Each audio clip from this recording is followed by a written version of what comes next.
জল খালাবো আর জল দিব। চলে আসলাম বিকালবেলার ডিউটিতে, কারণ 5টা বেজে গেছে। 5টা বাজলেই আমার ডিউটি শুরু হয় জল দেওয়া। এই সকালে 6টার সময় এসে জল দিছিলাম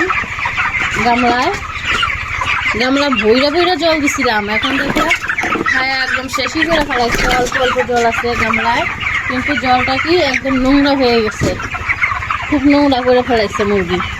তার জন্য এখন আবার মোটর চালাইছি, পরিষ্কার জল দেবো, একদম ঠান্ডা জল খুব খাবে।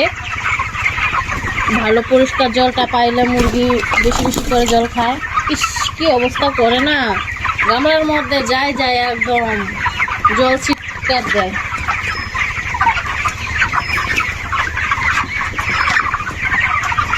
এখন বিকাল 5টা বাজে, জল দিব, গামলা ভরে ভরে জল দিব, আবার কালকে সকালে দিব 6টায়।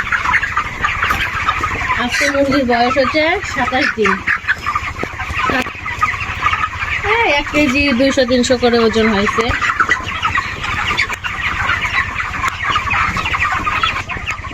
কিছুদিন আগের ভিডিওতে আমি দেখেছিলাম যে মুরগির ঘর কিছুটা খালি ছিল, মুরগির ঘর খালি খালি দেখা গেছিল, কিন্তু আজকে 27 দিন বয়সে দেখো সারা ঘরেই মুরগি হাঁটাচলা করছে। মনে হচ্ছে দেখে যেন মুরগি আছে ফার্মে। কারণ ছোট অবস্থায় অল্প ছোট জায়গায় থাকে, এখন তো বড় হয়ে গেছে, সারাটা ঘরেই ওদের লাগবে হাঁটাচলা করতে। 40-42 দিন পর্যন্ত মুরগিগুলো থাকবে।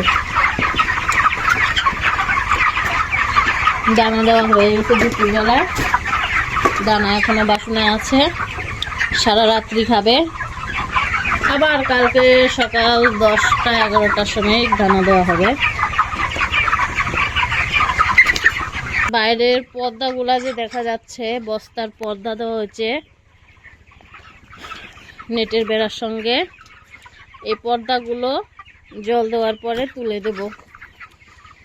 একটু হাফ হাফ করা আছে, আর একটু বেশি করে তুলে দেব পর্দাগুলো, কারণ সন্ধ্যাবেলা একটু ঠান্ডা ঠান্ডা লাগে, যেন ঠান্ডাটা না লাগে মুরগির। ঠান্ডা লাগলে তো আবার মুরগির খারাপ হয়ে যাবে, সর্দি লাগে যাবে। এই তো 8 বস্তা দানা দেওয়া হয়েছে।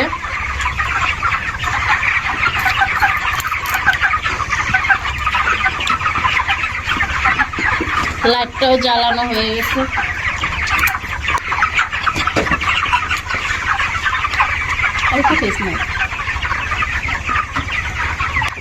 জল খালাবো আর জল দিব, নোংরা জল খালাবো আর পরিষ্কার জল দেবো গামলা। এখন